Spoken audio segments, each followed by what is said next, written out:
그렇지. 네, 오늘 날이 매우 춥습니다. 아마 그 1년 중에 가장 추운 날이기도 하지만 더 좀 어려운 거는 갑자기 10도 이상으로 기온이 급변화해가지고 우리 몸이 이런 급격한 변화에 좀 적응하기가 힘든데 그런 상황이 됐어요. 이게 전부 다 기후 위기, 기후 변화 때문에 이런 이제 문제들이 초래하고 있습니다. 저희들이 사실은 이제 한 7년 정도밖에 기간이 안 남았다고 그래요. 저희 2.5도 그 방어선이 그거 무너지면 이제 굉장히 위기 상황으로 가는데 벌써부터 이런 이제 기후 이상이 좀 심각하고 요즘 이제 과일값도 굉장히 막 폭등하는데 이유가 이제 기후 변화라는 거예요. 얼마 전에 저희도 특용 작물 재배하는 신도님이 다녀가셨는데 이렇게 재배하던 것들이 너무 지금 기르기가 어렵다고 그러세요. 그래서 이런 그 먹거리부터 이제 문제가 생기기 시작해서 우리 생활에 큰 어떤 위험이 되고 있는데 개인적인 차원에서 열심히 또 뭔가 그런 일을 위한 우리가 할 수 있는 일도 해야 될 것 같고 또 정책적으로나 국가적인 차원에서도 개인이 할 수 없는 그런 큰 일들은 이제 해야 될 것 같습니다. 오늘은 이제 슈타니바타의 1장의 세 번째 경인데요. 코뿔소 뿔의 경이라고 되어 있습니다. 이 경전은 여러분들이 한 번쯤은 들어봤던 내용일 거라서 어떻게 보면 굉장히 익숙한 내용이지만 그래도 또 한번 새롭게 공부해 보겠습니다. 예. 코뿔소 뿔의 경. 모든 살아있는 존재에 대한 폭력을 내려놓고 그들 중에서 어느 하나도 해치지 않고 자식도 바라지 말라 하물며 친구랴 코뿔소의 뿔처럼 혼자서 가라. 교제하는 사람에게는 애정이 생긴다. 애정을 따라서 괴로움이 생긴다. 애정에서 일어난 위험을 보고서 코뿔소의 뿔처럼 혼자서 가라. 친구들과 동료들과 동정심으로 마음이 묶여서 목표를 잃게 된다. 신교의 이 두려움을 보고서 코뿔소의 뿔처럼 혼자서 가라. 자식과 아내에 대한 기대는 넓게 가지를 뻗은 대나무가 얽힌 것과 같다. 대나무 순이 서로 둘러붙지 않듯이 코뿔소의 뿔처럼 혼자서 가라. 묶여있지 않은 사슴이 숲에서 먹이를 찾아 원하는 곳은 어디든지 가듯이 지혜로운 사람은 자유를 찾아 코뿔소의 뿔처럼 혼자서 가라. 동료들 사이에서 머물거나 서 있거나 가거나 유행하면 요구가 있게 된다. 탐내지 않는 자유를 찾아 코뿔소의 뿔처럼 혼자서 가라. 동료들 사이에 오락과 즐거움이 있고 자식들에 대한 커다란 애정이 있다. 사랑하는 사람과의 이별이 싫다면 코뿔소의 뿔처럼 혼자서 가라. 사방에 속해 있는 그는 증오 없이 무엇이든 만족하고 두려움 없이 모든 위험을 극복하고 코뿔소의 뿔처럼 혼자서 가라. 어떤 출가자들은 만족하기가 어렵다.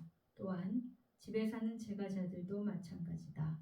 다른 사람들의 자식들에 관심 두지 말고 코뿔소의 뿔처럼 혼자서 가라.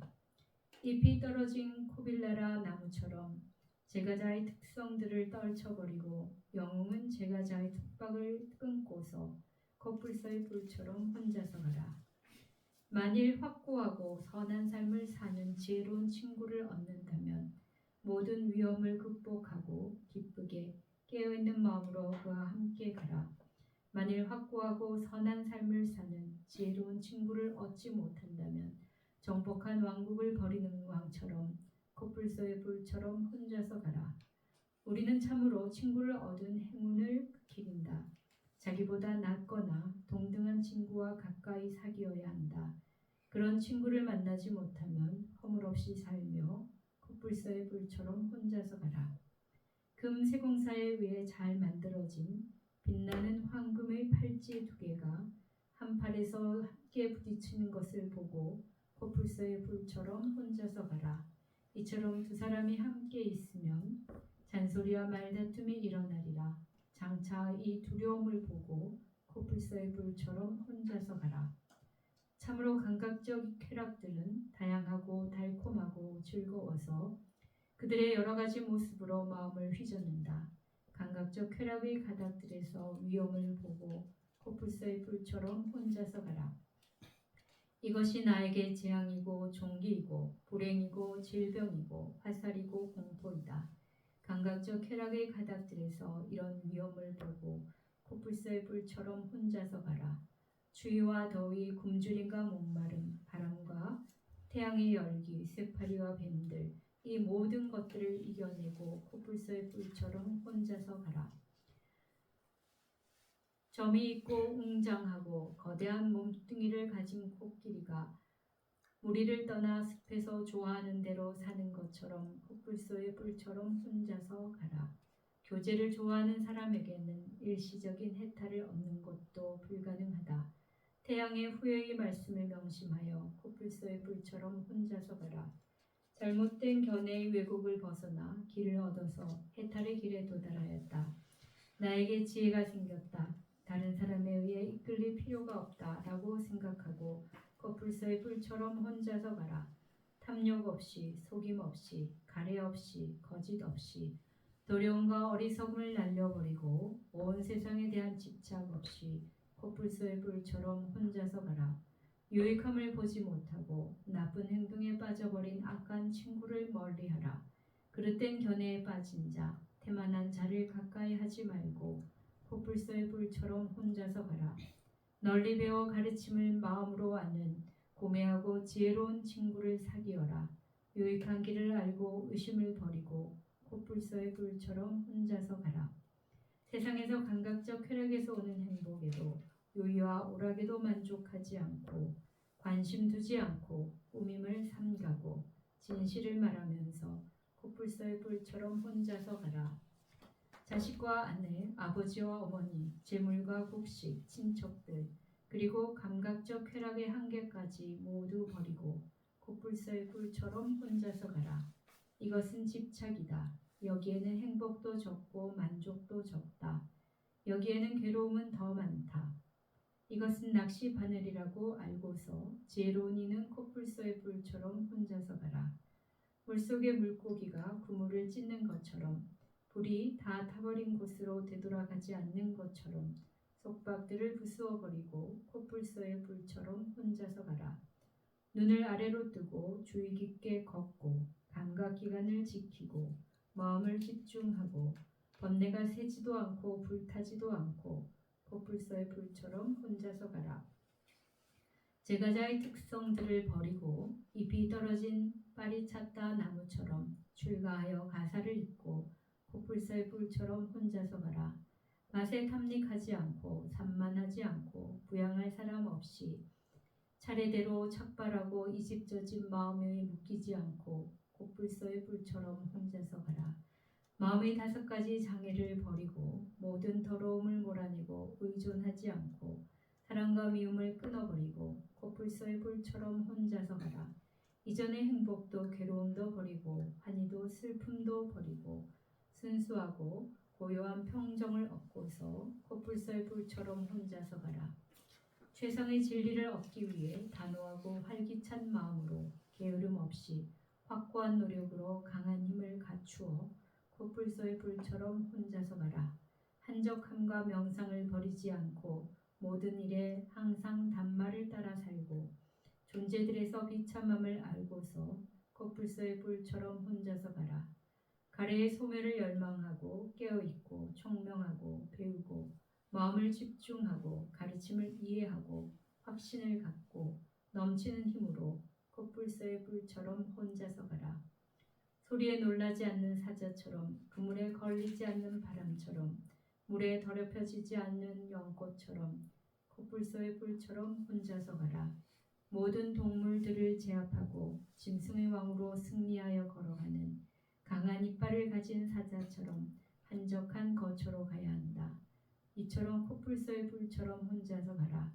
자의 평정, 자비, 해탈, 기쁨을 때에 맞추어 닦고 온 세상에 의해 방해받지 않고 코뿔소의 불처럼 혼자서 가라. 욕망과 성냄과 어리석음을 버리고 속박을 부수고 목숨이 끊어질 때에도 두려워하지 않고 코뿔소의 불처럼 혼자서 가라. 자기의 이익을 위해 사귀고 의지한다. 오늘날 동기 없는 친구들은 보기 드물다. 자기 이익에 밝은 자는 순수하지 못하니 코뿔소의 불처럼 혼자서 가라. 네, 오늘 날씨하고 잘 어울리는 내용인 것 같습니다. 날씨가 쌀쌀해가지고 눈도 와 있고 정신을 좀 번쩍 나게 하는 그런 날씨인데 코뿔소의 경전, 무소의 불이라고도 많이 번역되어서 익숙하게 아는 내용이지만 이렇게 이제 읽어보니까 또 정신이 바짝 나는 그런 것도 있죠, 그죠? 근데 한편으로 보면 되게 좋은 이야기고 공감이 가지만 또 한편으로는 공감이 잘 안 가는 경전이기도 해요, 그죠? 특히 이제 제가 있는 분들에게는 굉장히 부담스러운 이야기들이 많이 있고 과연 이건 나하고 너무 멀어서 도저히 나한테는 안 맞는다. 그래서 그런 생각들을 할 수도 있는 내용이었어요. 그죠? 그렇습니까? 사실은 이 경전을 어떤 식으로 말씀을 드려야 좋을까? 근데 이제 저희가 내용적으로 보면 이제 여러 가지 이제 만남 사교에서 생기는 여러 가지 고통들을 이제 상기시키고 그래서 이제 혼자서 수행하라 이런 내용이 첫 번째고 두 번째는 이제 좋은 벗을 사기라는 내용이고 또 이제 한 내용은 감각적 욕망의 문제들을 우리가 알고 미리 이제 그것을 대처하고 그래서 혼자 또 수행하라 하는 그런 내용들이 주축을 이룹니다. 그런데 저희가 이 경전을 이제 한 구절 한 구절 물론 다 이제 의미가 있지만 좀 더 근본적으로 말에 얽매이지 말고 그 취지를 봐야 됩니다. 그러니까 이 경전을 있는 그대로 보고 그대로 이제 행동하는 이제 경우가 많아요. 스님들의 경우 특히 그렇습니다. 그래서 대중생활을 하기보다는 혼자 뭐 토굴에서 수행 정진한다든가 아니면은 뭐 자기는 이제 다른 사람들의 아랑곳하지 않고 혼자서 뭔가 하겠다고 해서 뭐 외국으로 간다든지 또는 뭐 혼자서 나름의 세계를 쌓고 사는데 이제 그것이 이 경전이 말하고자 하는 바가 아닙니다. 네, 그래서 이 말에 떨어지면 안 된다는 게 이제 부처님 말씀도 있고 선에서도 우리가 말에 떨어지면 안 된다 했는데 그러니까 이 경전의 취지를 잘 이해해야 되는 거예요. 그래서 표면적으로 또 실질적으로도 우리가 인간관계에서 즐거움이 있는 만큼 고통도 있습니다. 그죠?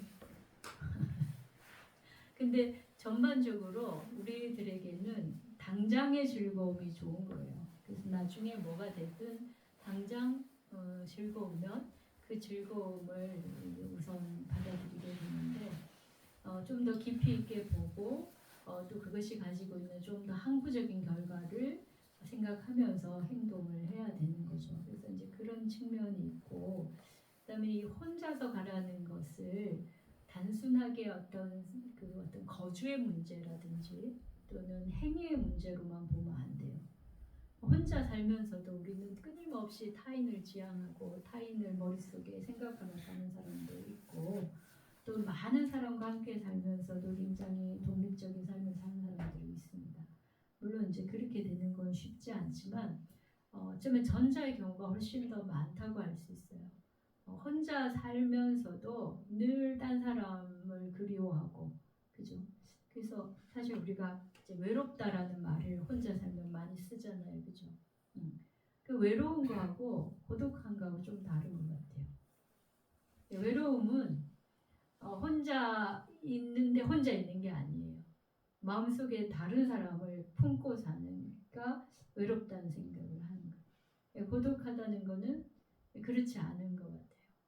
그냥 홀로 있는 거죠. 그래서 사실 고독하다는 말 자체도 별로 맞지는 않지만 그냥 이제 우리가 일반적으로 사교적인 삶을 사는 것과 대비해서 본다면 고독한 삶이라고 할 수 있습니다.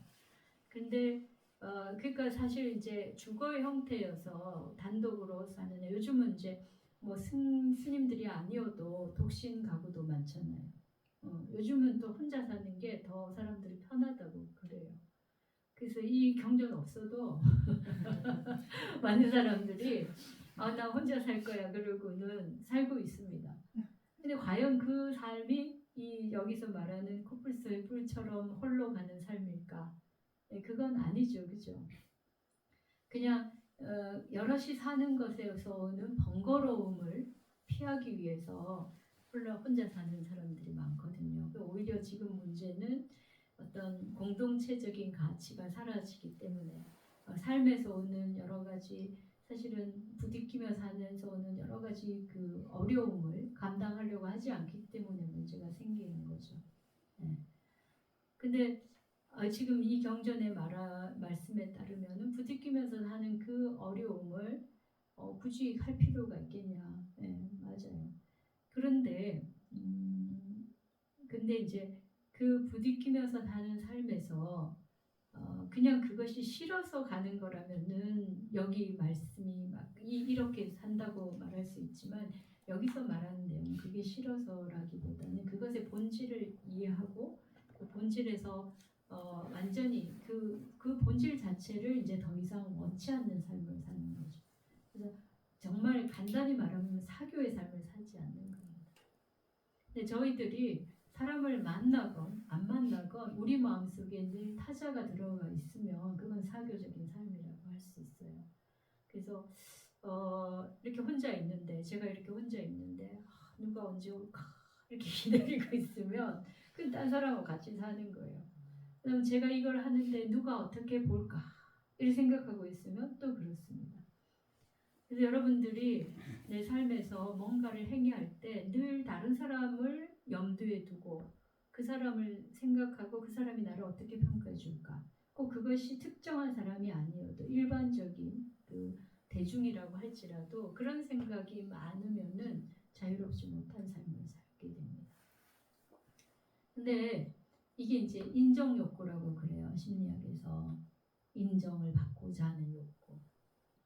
네, 그래서 그거는 지금 독신 가구든 아니든 관계없이 거의 대부분의 사람이 인정을 받고자 하는 마음이 굉장히 강합니다. 그리고 또 사회는 또 그런 서로가 인정하는 체계인 거죠. 그죠? 그래서 각자의 역할에 대한 인정을 통해서 생계도 유지할 수 있고 자신의 자존감도 세울 수 있고 그렇게 되니까 인정을 받지 못한 사람은 굉장히 결핍감이 느껴지고 자존감도 굉장히 낮고 그래요. 그래서 일반적인 사회적 삶에서는 우리가 그런 인정을 받는 게 굉장히 중요합니다. 그런데 우리가 그거를 추구한다고 해서 그게 들어오지는 않아요. 그거를 원한다고 해서 그게 되는 건 아니에요. 그죠? 그래서 그리고 이제 더 근본적으로 보자면은 그 인정은 결국은 상대적으로 서로 간의 관계에서 만들어지는 거라서 자신의 본원적인 어떤 뭐랄까요, 자기 자신의 어떤 그 스스로 서고 자신의 힘으로 서고 하는 것과는 별로 관계가 없어요. 네. 인정을 받는다는 건 그렇습니다. 그래서 여기서도 이제 이야기하지만 우리가 둘이 있고 사람이 이제 혼자 있을 때 삶의 자세와 둘이 있을 때, 셋이 있을 때 삶의 자세가 다 달라져요. 그런데 둘이 있을 때는 둘이 맞추니까 서로 간에 거기에서 조합되는 요소만 드러납니다. 근데 이게 이제 셋만 돼도 또 다른 관계가 돼요. 그러면 이제 그게 더 많아지면 굉장히 여러 가지 관계들이 나오는 거죠. 그러면 자기 자신 속에 이렇게 드러나지 않은 요소들이 이제 있는 거예요. 그 관계 속에서만 보여지는 면. 그래서 어떤 사람하고는 정말 좋은 관계지만 또 다른 사람은 굉장히 안 좋은 관계가 될 수 있고, 그러니까 우리가 어떤 얼굴을 하고 어떻게 어떤 면을 보느냐에 따라서 사람의 모습은 정말 가지각색이 되는 거예요. 근데 이제 오롯이 홀로 있으면 어떻게 되는가? 그러면 얼굴이 없습니다. 얼굴이 없어서 그래서 이제 어떻게 보면 오롯하게 모든 상황 속에서 자신의 모습을 그때 이제 확인을 할 수 있게 돼요. 두 가지 점이 있어. 아까 이제 말씀드린 것처럼 우리가 사람에게 부딪히면서 우리가 배울 수 있는 기회가 있거든요. 그거는 자기 얼굴이 자기가 좋아하고 자기가 인정받고 싶은 사람하고만 만났을 때 보이는 얼굴이 아닌 다른 얼굴도 보게 되는 거죠. 그래서 그걸 통해서 자신이 부족한 것도 알게 되고 딴 사람의 좋은 훌륭한 면도 보고 배우게 되는 면이 있고, 그런데 또 한편으로는 우리가 이제 누군가를 늘 염두에 두고 사는 삶은 자신이 중심이 아닌 다른 사람 중심으로 살게 되는 거거든요. 그러다 보면 자신을 잃어버리게 돼요. 그래서 저희 우리들의 욕망을 보통 우리가 탐진치할 때 우리들의 욕망이 우리가 먹고 뭔가 얻고 행동하고 뭐 이런 자유를 추구하는 걸로 말하지만, 사실은 우리의 욕망은 거의 대부분이 타인의 욕망이라는 거를 그 라깡이라는 프랑스 정신분석학자가 이야기한 바가 있어요. 자, 여러분들이 가장 갖고 싶은 게 뭡니까? 지금 가장 갖고 싶은 거. 예를 들어서 큰 평수의 아파트, 그 다음에 좀 더 멋진 옷, 그 다음에 우리 아이들이 좀 더 훌륭한 뭐 학교를 다닌다든가 직장을 다닌다든가 뭐 이런 것들이잖아요.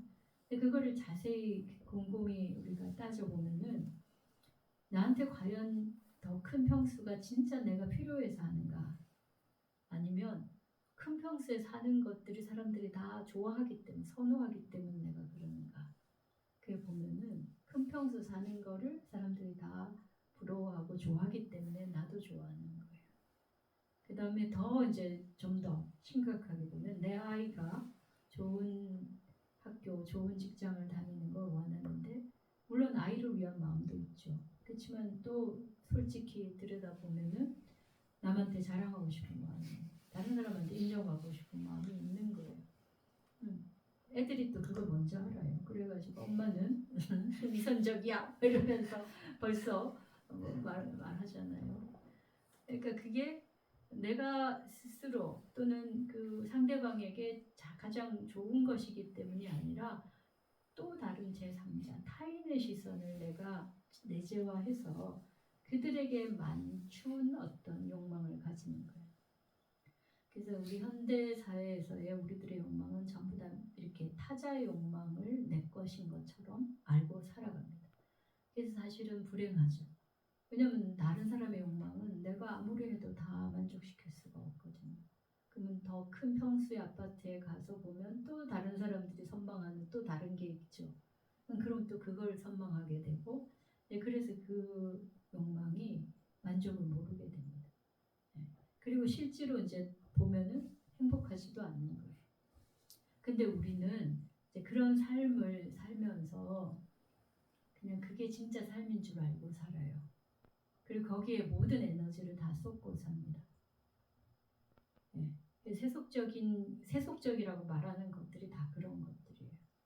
그래서 이제 뭐 재물과 권력과 명예 뭐 이런 게 이제 대표적인 우리들의 이제 세속적인 욕망의 대상인데, 그런 것들이 이제 여기서 말하는 것처럼 굉장히 허망한 거죠.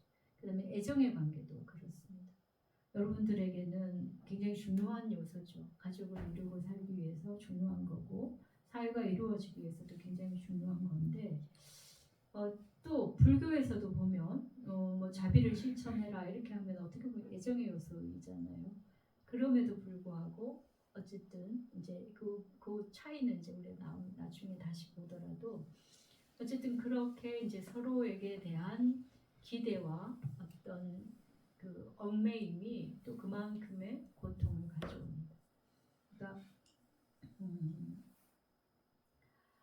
가장 강렬한 것이 가장 고통스러운 걸로 바뀌어요. 우리가 이제 해가 차면 기운다 이런 말이 있잖아요, 그죠? 그러니까 나에게 가장 가깝고 가장 소중한 존재가 가장 고통스러운 대상이 돼요. 그게 그 사람이 바뀌어서건 아니면 내 자신이 내가 원하는 바를 충족하지 못해서건 그렇게 바뀌는 것이 세상의 이치입니다. 그래서 이제 그런 것들을 우리는 사실은 잘 알기가 어려워요. 왜냐하면 주변 사람들이 다 그게 좋다, 그게 삶의 목표다, 그런 것을 통해서 행복을 추구하는 것이 맞다 이렇게 말하고 있으니까. 그런데 이제 그렇게 보면 부처님 가르침은 되게 이제 부담스러운 가르침이에요. 그거를 떨치고 가라고 하니까. 그래서 이 경전이 뭐 전 세계적으로 유명한 경전인데 동시에 불교가 이게 이제 영세주의적인 그런 그 가르침이 아닌가 하는 오해를 낳게 된 거기도 해요. 하여튼 그래서 이제 저희들이 사실은 그래서 이제 보면 사실 우리가 예를 들어서 목표 지향적인 삶이 다 좋은 건 분명히 아닌데 근데 아주 세속적인 상황에서도 그냥 친구 좋고 놀기 좋아하고 하는 사람하고 어떤 목표를 위해서 자기가 뭔가 매진한 사람의 결과치가 다르죠. 그죠? 네. 네, 세속적인 면에서도 그렇습니다. 근데 이제 불교에서 말하는 이 목표라는 거는 이제 정말 자유롭게 자기 자신에게 충실한 삶을 사는 것이 목표인데 그 점에서 본다면 역시 이러한 교제도 어떻게 보면 그것을 방해하거나 또는 더디게 하는 요소가 돼요. 그래서 여러분들이 이제 이런 경우도 많습니다. 절도 그렇고 뭐 교회도 그렇고 다 친구 따라 가거든요. 근데 정말 이게 진짜 나한테 중요하고 도움이 된다 하면은 홀로 추구할 수 있어야 돼요. 그게 나를 위한 거니까. 친구 거기서 가서 물론 친구 만나고 서로 이야기하고 이것도 굉장히 좋은 일이지만 또 뜻을 같이 하니까 더욱더 좋지만 그 가르침을 친구하고 만난다고 다 내게 되는 건 아니거든요. 그러니까 나 스스로 그걸 어떻게 흡수하고 내가 실천하는가가 제일 중요한 거거든요. 그러니까 그때 도반은 내가 그것을 할 수 있도록 돕는 사람들이 도반인 거예요. 그래서 여기 친구 이야기가 나온단 말이에요. 그러니까 친구 사이에 우리가 모여서 있는 즐거움이라든지 또는 뭐 서로 이야기만 해도 즐겁고 만나기만 해도 즐겁고 그렇잖아요. 그런데 그런 것들이 사실은 시간이 흐르면은 똑같지가 않은 거예요. 조금씩 여러분들이 만나서 정말 반가운데 좀 지나면 또 다른 마음이 올라와요. 그래서 저 사람의 좋은 면만 보이는 게 아니고 나쁜 면도 보이고 갈등이 조금씩 생기다가 어느 날 또 크게 분쟁이 생기는 경우도 있어요. 그래서 이런 것들은 어떻게 보면 동전의 양면과 같은 거라는 거예요.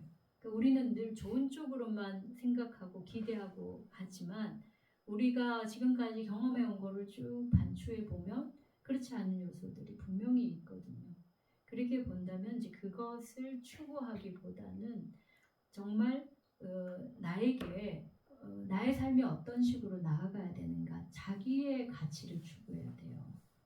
자신의 삶의 중심을 놓지 않아야 되는 거예요. 그래서 그거를 이제 지금 말씀을 하는 거고 그래서 이거는 이제 취지에 대한 이야기라는 거죠. 어떤 삶이 올바른 삶인가 어떤 삶이 나를 좀 더 나은 사람으로 만들어주는가에 대한 문제예요. 그 점을 보면 그러면 다른 사람의 평판이나 다른 사람이 나를 좋아해 주는 거나 그런 거에 연연하거나 또는 사람 만나서 그때 즐거움에 너무 시간이 거기에 소진되거나 그런 것이 정말 나를 위해서 별로 도움이 되지 않는다는 이야기. 그러면 그 교제 자체를 끊어라. 그런 건 또 아니에요. 어떤 교제는 바람직하고 해야 되는 교제가 있어요. 그러니까 사교적인 교제가 아니라 법을 함께 나누는, 도를 함께 나누는 또는 심지어는 일반적인 일상적인 삶에서도 나를 좀 더 나은 사람으로 만들어주는 그런 만남은 해야 되는 거죠. 네. 그래서 여기 나오는 것처럼 뭡니까? 나보다 더 나은 사람, 지혜로운 사람, 그리고 확고하고 선한 삶을 사는 사람을 친구로 삼아야 되는 거예요. 그렇지 않다면 혼자 가는 게 낫다는 거예요. 예, 그 우리는 사실은 친구라는 말도 이제 요즘은 쉽게 쓰고, 그다음에 지인, 또 인맥 뭐 이런 말 많이 쓰죠. 그런 것이 나에게 큰 힘이 될 거라고 생각을 한단 말이에요. 근데 옛날에 제가 그런 경우가 있었습니다. 무슨 이제 그 학술진흥원에서 하는 그런 무슨 프로젝트를 신청해서 제가 됐거든요. 그래서 이제 그래 어떻게 해서 내가 이렇게 됐나 그러면서 혼자 생각을 하기를 내 이걸 심사하는 사람들이 다 이렇게 이제 같은 분야에 있으니까 나를 아는 분이어서 잘해줬나 네, 이제 이렇게 생각을 하고 그 이야기를 했어요. 우리 동료들한테 나 이거 운이 좋아서 된 것 같다. 내가 실력이 있어서 된 거라기보다는 누군가 내 주위에 있는 사람이 나를 알 수 없지만 그분이 이제 심사를 하면서 나를 좋게 이렇게 해주는 것 같다. 그랬더니 딱 하는 말이 그거예요. 아는 사람이 좋게 해준 거는 스님이 잘한 것입니다. 이러는 거예요. 아는 사람이기 때문에 더 나쁘게 평가할 수도 있다는 거예요. 맞는 말이죠, 그죠? 그러니까 인맥이 나를 돕는 게 아니에요. 제가 드리고자 하는 말은 우리는 그 사람한테 좋은 관계를 만들고 뭔가 그 사람한테 공을 들여서 나한테 잘해줄 거라고 생각하지만 반드시 그렇지가 않아요.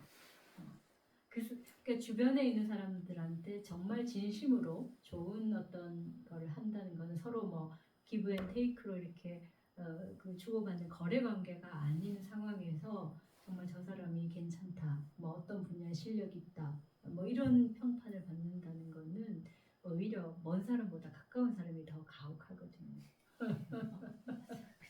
그러니까 인맥 만든다고 애쓰기보다는 내가 바르게 하고 제대로 하는 게 더 중요해요.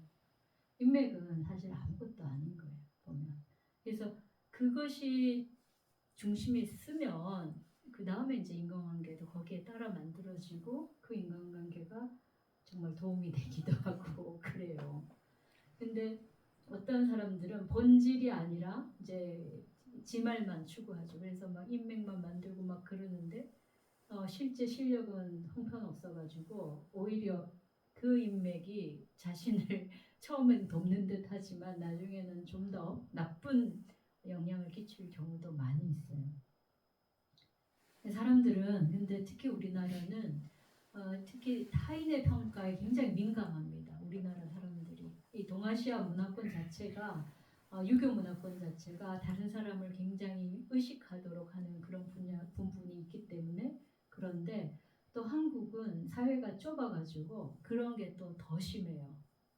중국이나 이런 곳은 이제 그 공간이 넓고 이 사람들도 종류가 다양하다 보니까 이제 그런 부분에서 조금 다른 부분이 있는데 우리는 아주 조금 이렇게 이 산지를 이렇게 격리돼 있다 보니까 사회 자체가 소규모고 그러다 보니까 굉장히 타인에 대한 관심도 많고 또 거기에 대해서 여러 가지로 이제 늘 생각을 하는 경우가 많죠. 그래서 이게 그래서 늘 머릿속에 타인이 지배하고 있는 거예요. 심지어 그것도 가족일 수도 있습니다. 그 타인이. 그래서 이제 나중에 정말 모든 것을 잃는 경우 가장 대표적인 상황은 이제 죽음일 것이고 그 다음에 이제 늙음일 것이죠. 그죠? 늙음일 때도 우리가 돈도 없어지고 체력도 없어지고 여러 가지가 이제 없어지면 그런 것도 더 같이 없어져요. 그 다음에 이제 세속적으로 보면은 뭐 권력을 잃는다든지 또는 뭐 건강을 잃는다든지 또는 뭐 여러 가지 상황들이 놓여지면 그런 게 수북하니 그냥 썰물처럼 빠져나가는 것을 본단 말이에요. 그때 가서 이게 내가 헛살았구나 참 허망하구나 이제 그러면은 도리가 없어요. 그 생은 그렇게 이제 지나가고 마는 겁니다. 그런데 그 참 중요합니다. 그 우리가 여기 또 이제 그런 이야기 하듯이 우리가 사람들에게 우리가 기대하고 바라고 하는 거는 나의 이익이에요. 자기를 이익을 위해서 사귀고 의지해요. 여기 75번 그 경전에 나오는 것처럼 우리가 대부분이 다른 사람을 위해서 사귀고 그들의 의지처가 되려고 하기보다는 내가 좋으려고 하는 게 우리 본성이에요. 네. 그래서 다 친구를 옆에 두는데 그 친구에 대한 생각은 내가 이롭고자 하는 마음이 근본이란 말이에요. 그래서 그런 마음으로 사는 사람은 순수하지 못하니까 그런 순수한 살지 못한 사람과 가까이 하는 것보다는 차라리 혼자 가는 게 낫다는 거예요. 네. 친구도 확고한 정말 그 자신의 삶에 대해서 확고한 태도를 가지고 올바르게 선하게 삶을 사는 사람이 아니면은 나에게 나쁜 영향을 줄 수 있습니다.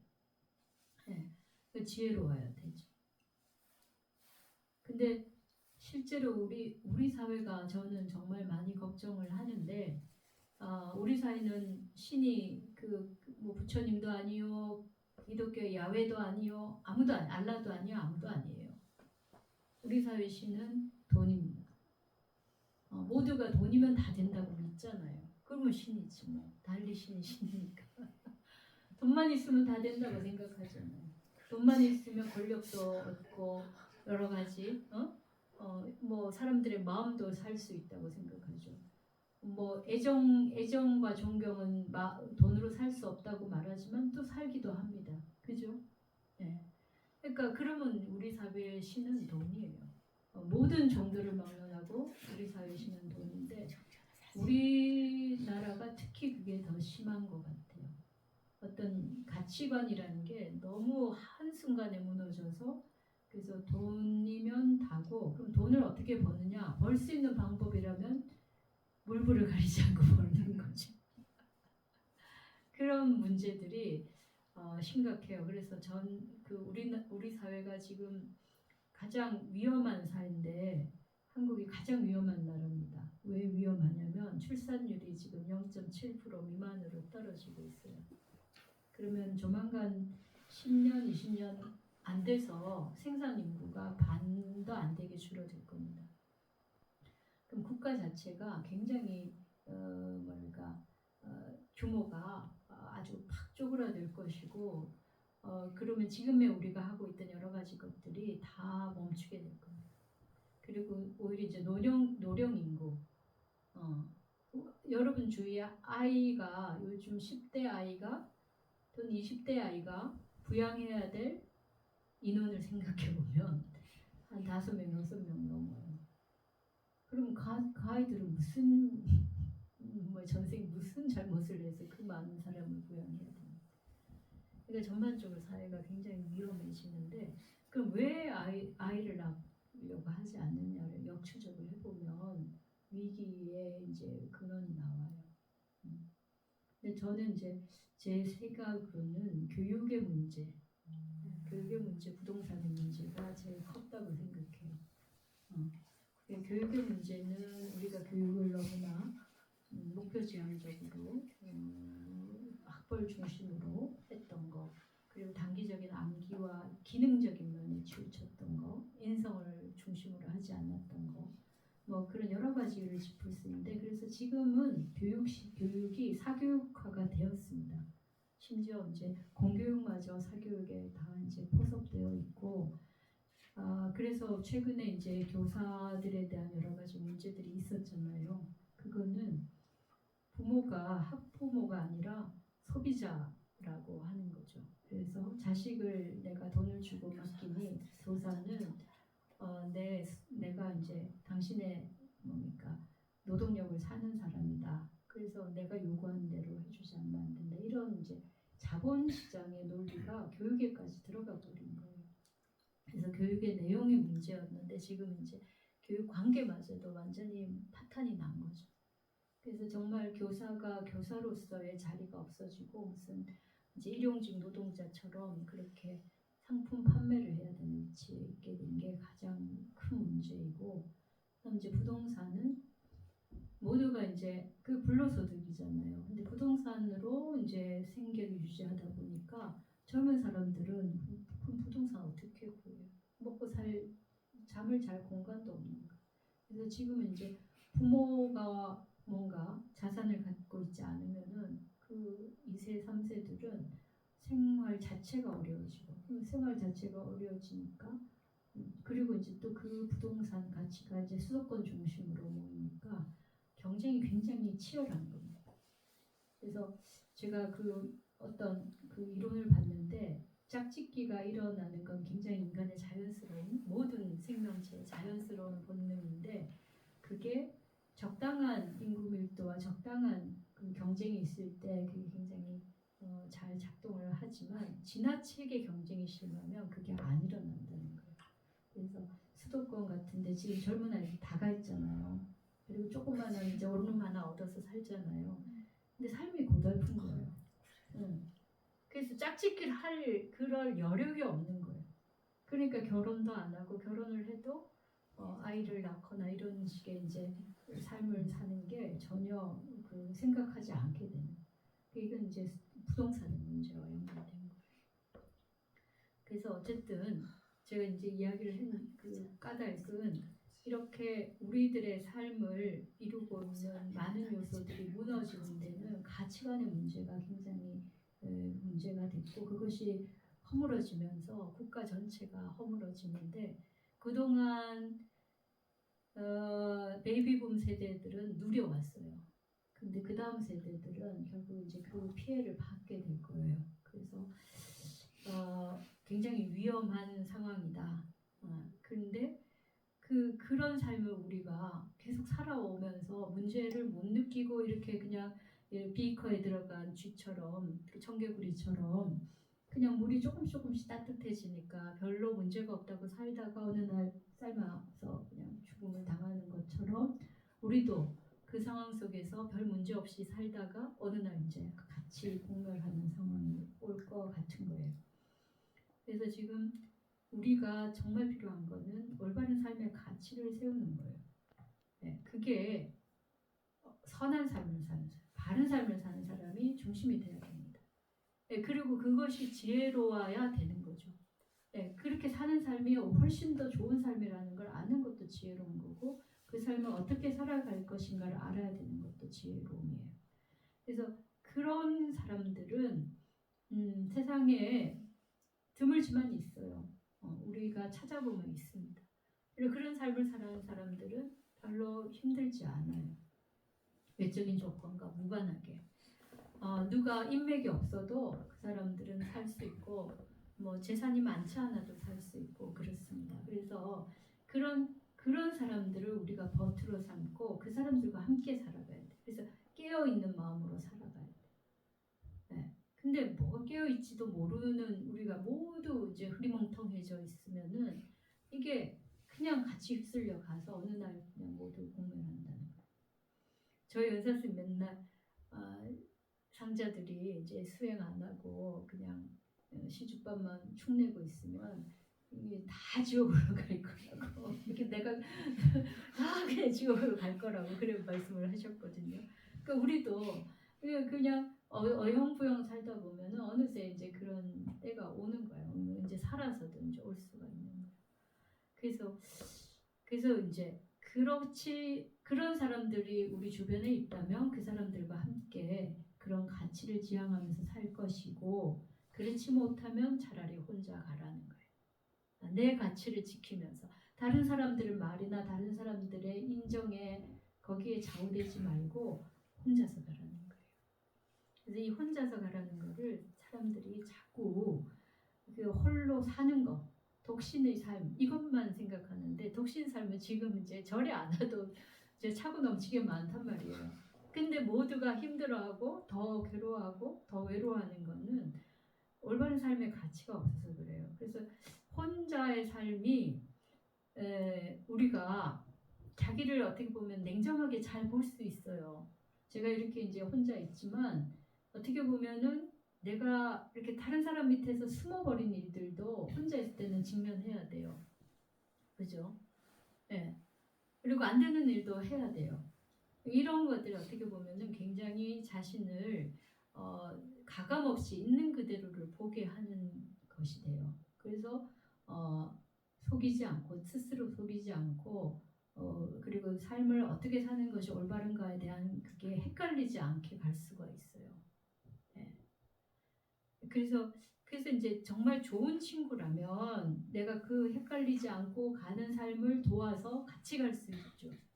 그래서 여기서 이제 친구가 정말 좋은 친구를 얻는 것의 그 행운을 이야기하면서 나보다 낫거나 또는 나하고 비슷한 친구를 만나라는 거예요. 이거는 그러면 모두 다 좋은 친구 만나려고 하면 나쁜 사람 어떻게 하냐 이런 질문을 하는 사람도 있어요. 나보다 좋은 친구를 만나면 그 친구는 또 나에게서 좋은 점을 발견하게 돼요.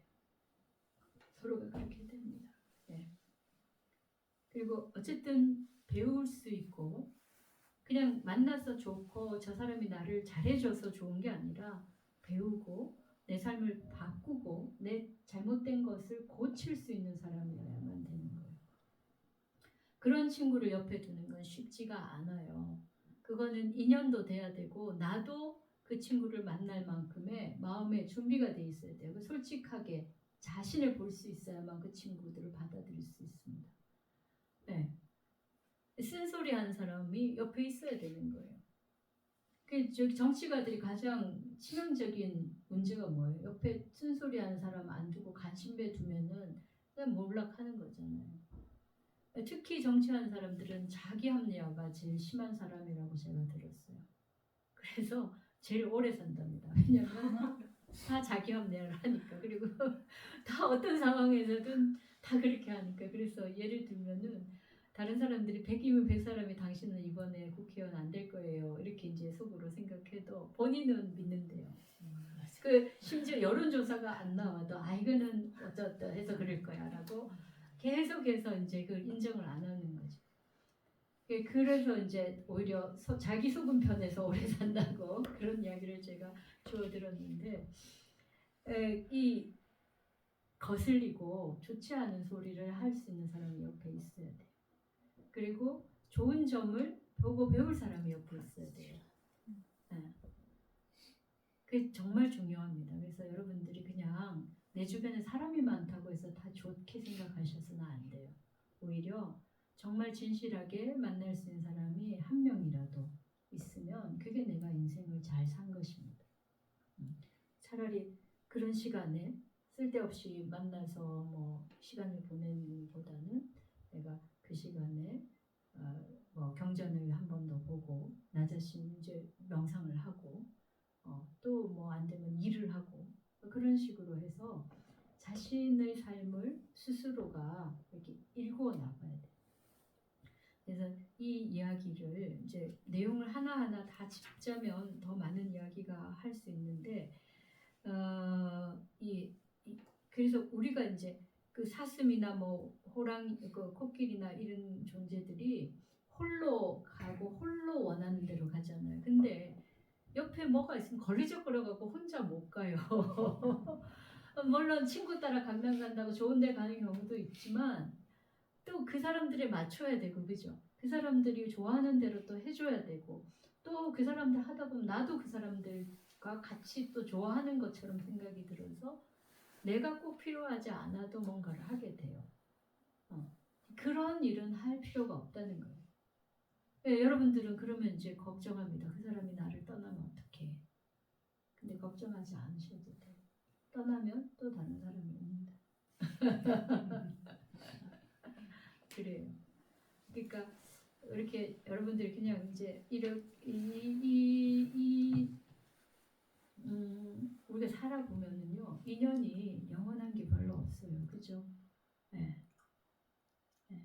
그래서 부모 자식의 관계도 그렇고 부부의 관계도 물론 이제 끝까지 해로하지만 또 죽음의 날이 갈라놓고 이 모든 게 그렇습니다. 또 절에 있으면 절은 진짜 수많은 사람이 오고 가요. 그래서 여기 혼자 사는 것 같은데 가장 많은 사람들이 오고 가고 들고 나고 구성원이 계속 바뀌고 있어요. 그 어찌 보면 혼자 사는 게 아니라 끊임없이 사람들에게 뭐랄까 맞추어야 되고 그 사람들과의 관계를 형성하기 위해서만 노력해야 되고 하는 게 이제 절에 사는 건데 근데 거기에만 연연하면은 내가 없어지는 거예요. 이 삶의 어떤 중심이 사라지는 거예요. 그래서 지난번에 이번에 제가 한 거 하면서 제가 이제 조금 단호하게 이야기를 드린 바가 있어요. 그동안은 그래도 이제 아침에 일찍 일어나서 이 수행을 하는 것만으로도 대단한 이제 노력을 하시는 거니까 뭐 중간에 빠지더라도 다시 하시라. 그 말은 사실은 빠지라는 말이 아니라 열심히 하라는 말이거든요. 그죠?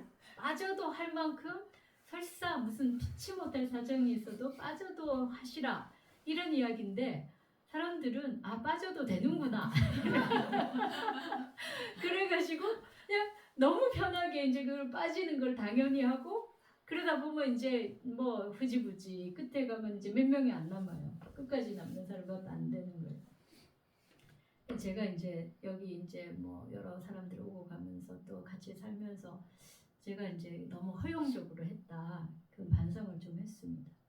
그래서 안 되는 건 안 되는 거고 또 단호하게 할 거는 하고 그래야지 이건 너무 그 사람들한테만 맞추다 보니까 이게 중심이 없어진 것 같았어요.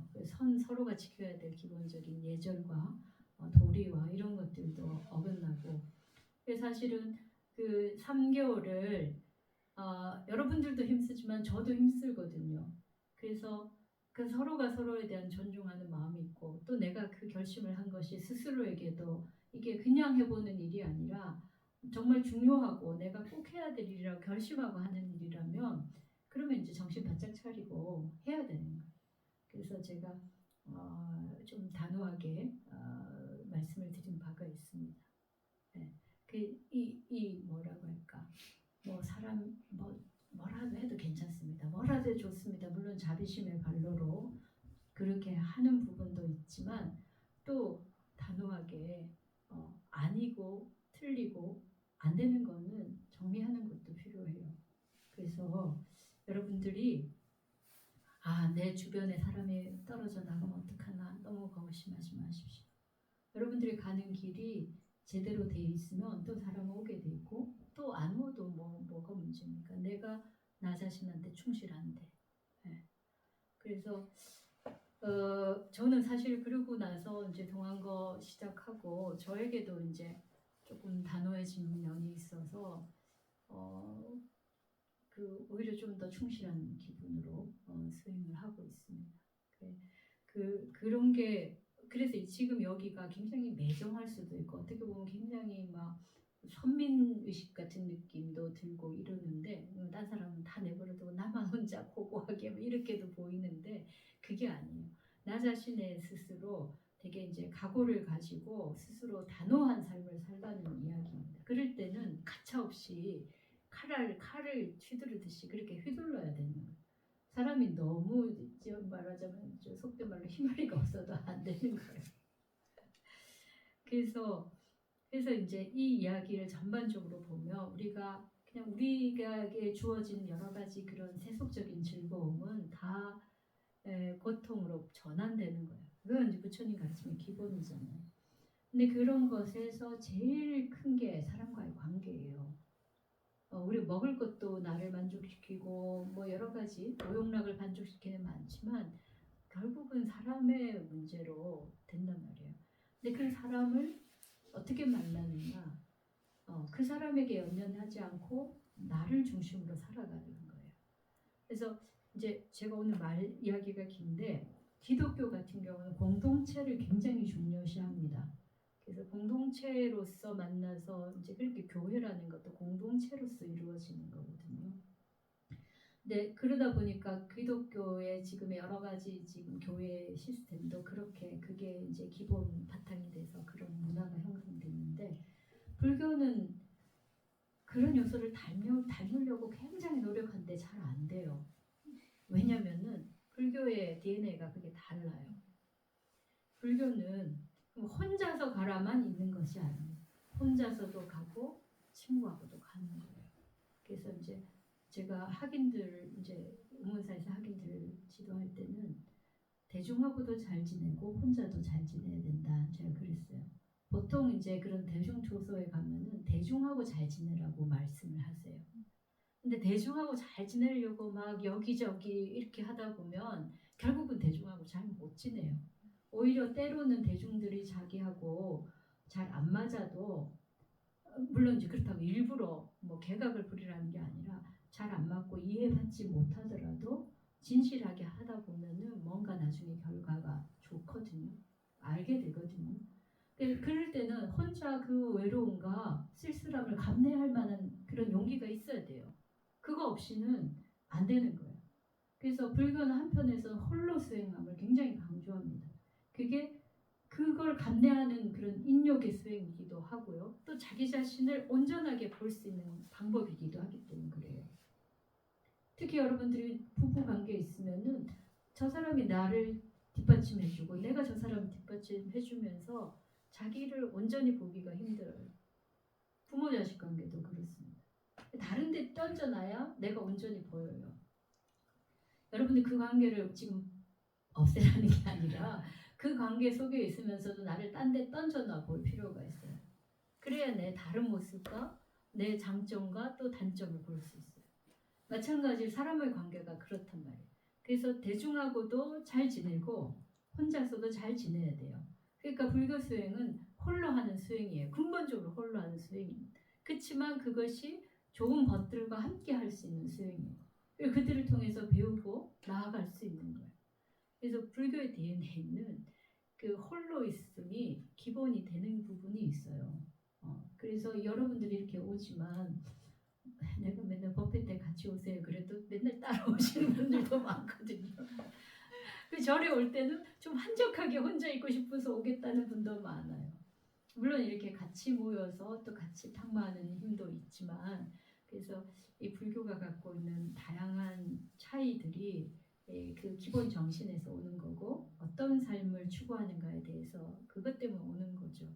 그러니까 여러분들이 어쨌든 이 경전을 그냥 되게 이제 이거를 가지고 또 스님들 중에는 정말 나만 수행하면 돼, 나 혼자 수행하면 돼, 뭐 자비 이런 거 필요 없고 나만 성불하면 돼 이렇게 하는 분들도 있습니다.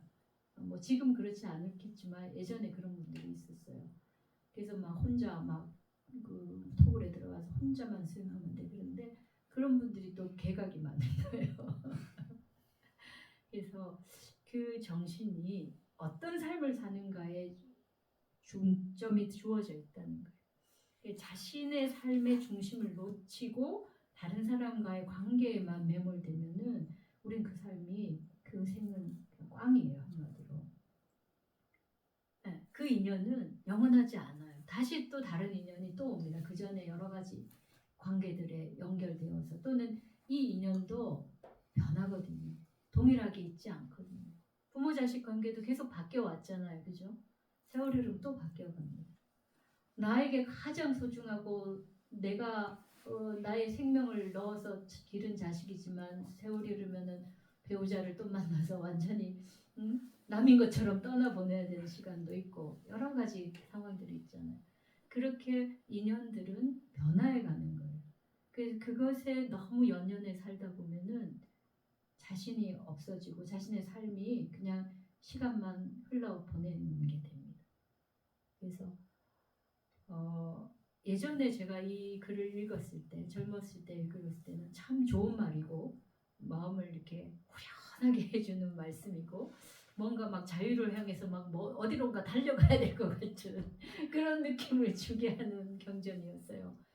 그래서 막 이거 보기만 해도 마음이 시원해지는 거죠. 그렇지만 끝나고 나면 뭔가 어디로 가야 될 것 같아. 그게 이제 제가 이 경전을 잘 몰랐던 거예요. 그래서 여러분들이 이 무소의 뿔 경전을 보고 내가 어디론가 막 자유를 향해서 막 가야 되겠다고 생각한다면 그건 아직 이 경전의 취지를 잘 모르는 거고 어떤 삶을 살 것인가 그 삶의 방향에 대한 이야기입니다. 그걸 잘 보시고 내용들을 이제 그 내용은 여러분들에게 너무 쉽게 잘 설명이 돼 있어서 제가 부연할 필요가 없을 것 같아요. 그래서 보시면서 잘 새겨보시면 올바른가 올바르지 않은 것, 중요한 것과 중요하지 않은 것을 가릴 수 있습니다. 여러분들의 귀한 생명과 귀한 시간을 진짜 중요한 데 쏟아야 되잖아요. 이 생이 끝이 아니니까. 그죠? 네, 여기까지 하겠습니다.